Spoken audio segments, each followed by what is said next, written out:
What is up, everybody? Or should I say, g'day, mate?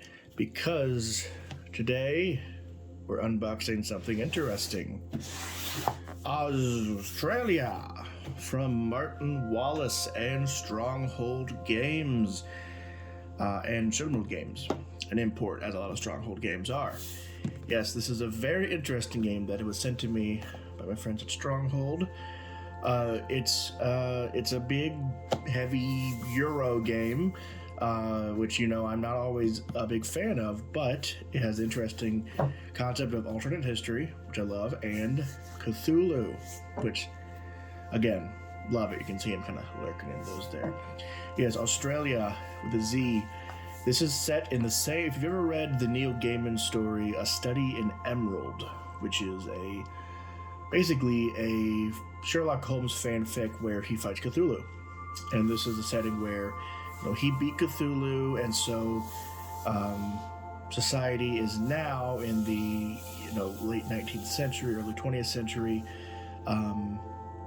colonizing Australia for the first time. Australia is the sort of stronghold for the eldritch beings of Cthulhu.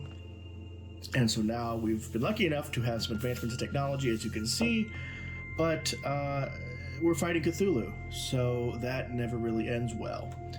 So this is the base game. Explore, farm, build, be prepared to fight for your life. It's 1923.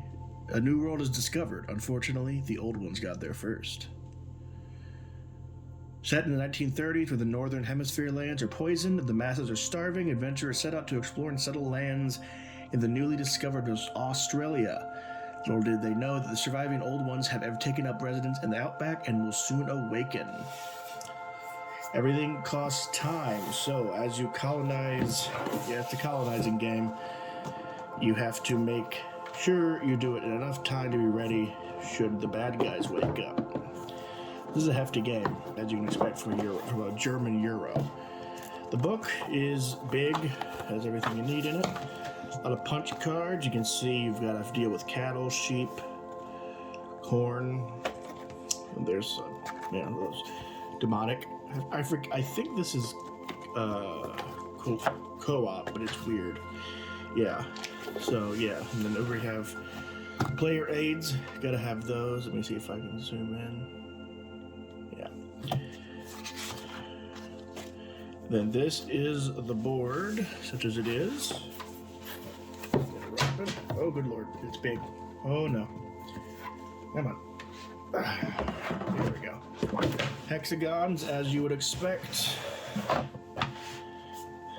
Oh, and it's upside down. That's not helpful. And there's actually two maps in this. Oh, no, we're falling apart. Okay. Two maps in this.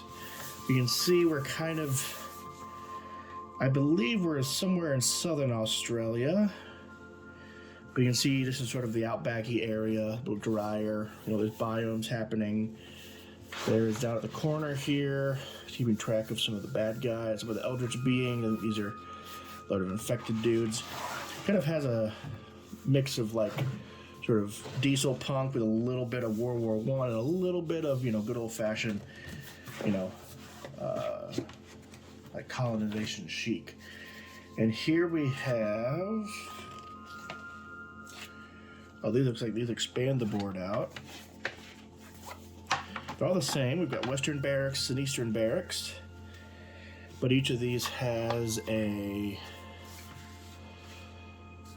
railroad, coal, you know, vehicles, attacking. It's, you know, it's one of those games where you're doing a lot of stuff all at once. So, you know, chaos. In the box, it's printed, which I always love a printed box. And cubes.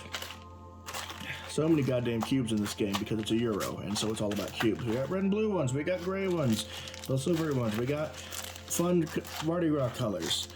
We've got a pawn and some anchors. That's fun. We've got gold. We've got coal. We've got player circles.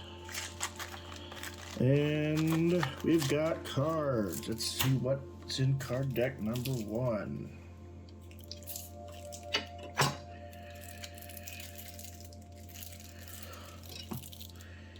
want you to open this for me. There we go. So I believe this is a step for the old ones. It's fairly hard to understand, but you can see it tells you sort of movements and actions and things.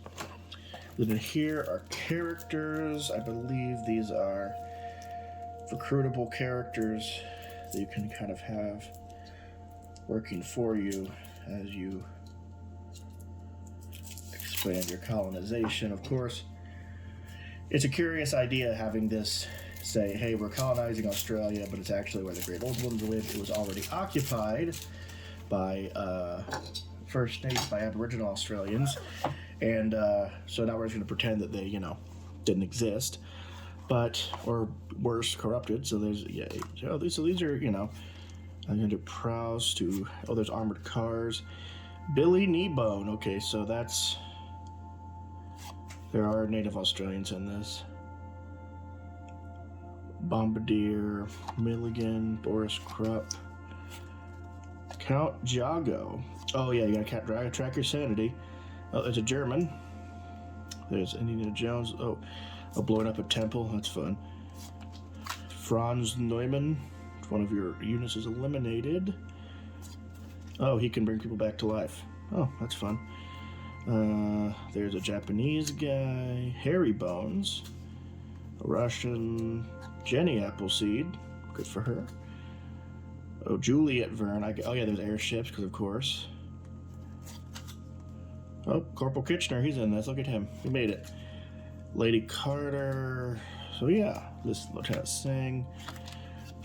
Colorful cast of characters, to be sure. Scotsman Tex Maguire. That's just a kangaroo. No event. And then, oh, those are the event cards. Okay. Feel the old one.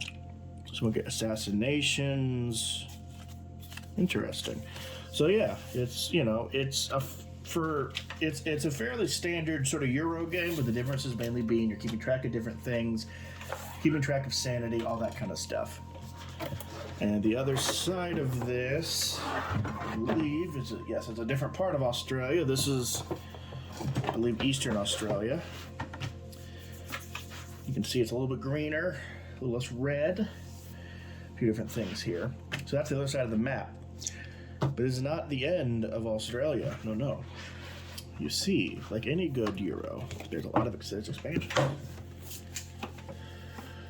So, put this to the side, and let's look at TaZmania by Martin Wallace, a double map expansion set. Requires the base game to play, obviously. This one's very hefty.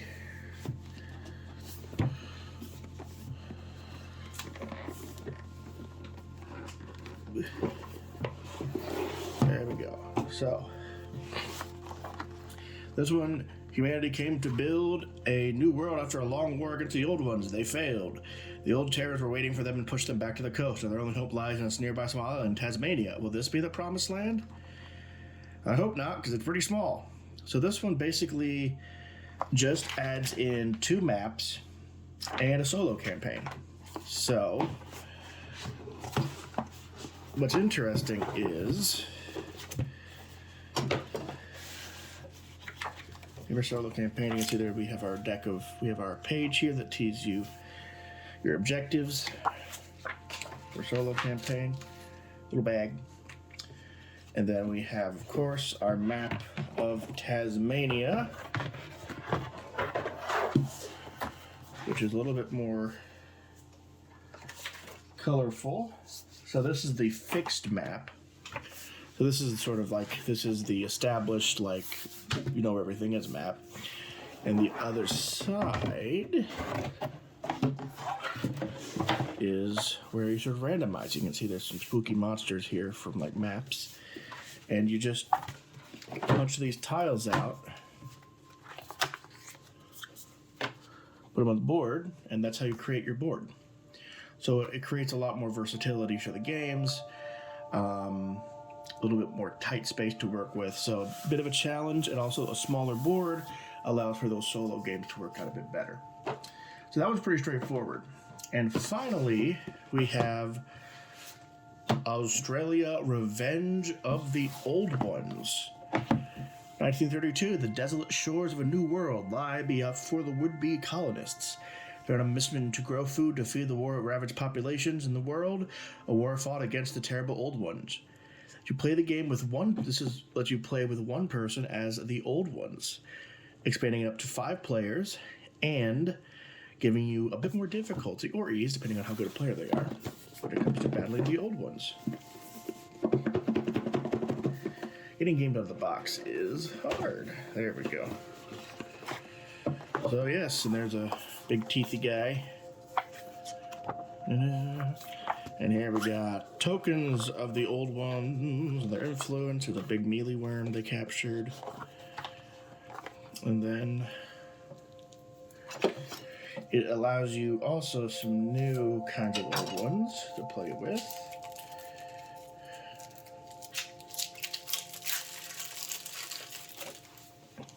We've got Aboth's Adlachdacha, Azathoth himself, Bachnuksamog, Biaki, the Chthonian, the Dark Young of Narlathotep, Deep Ones, that's the fish guys, D-holes, which are just sandworms, Shamblers, Polyps, Form the Spawn, Ghasts, Ghouls, the Great Race of Yeth, they got everything in here. Haemophores, Haster. Interesting. The Hounds of Tyndalos, the Hunting Horror, a minion of Karakal. The Serpent People, Servitor of the Old Gods, Shantak, who looks like a dragon, Shub-Nugurath, the Star Spawn of Cthulhu, Star Vampire, Sathugua Yog-Sothoth, which that is an insane one to put in this because he's like the big god. And then actually again, so 2 of each. So that's interesting. So it gives you a bit more of a ability to do asymmetrical gameplay, more people, and just adds more fun Cthulhu-y baddies in there for you. So interesting expansion. So all these are currently out from Stronghold Games. You can check them out now. Game Store. If you're into Euros, you can't beat Martin Wallace for Euros for this style of game. He's well known for a reason. If you're a Euro skeptic, then maybe if you're a Cthulhu fan, I'd definitely try it out. If you want something a little bit more difficult, a little bit more strategic, this could be another thing to check out. So, please do so, and I'll have a full reading of this as soon as I get it to the table. Until then, happy gaming.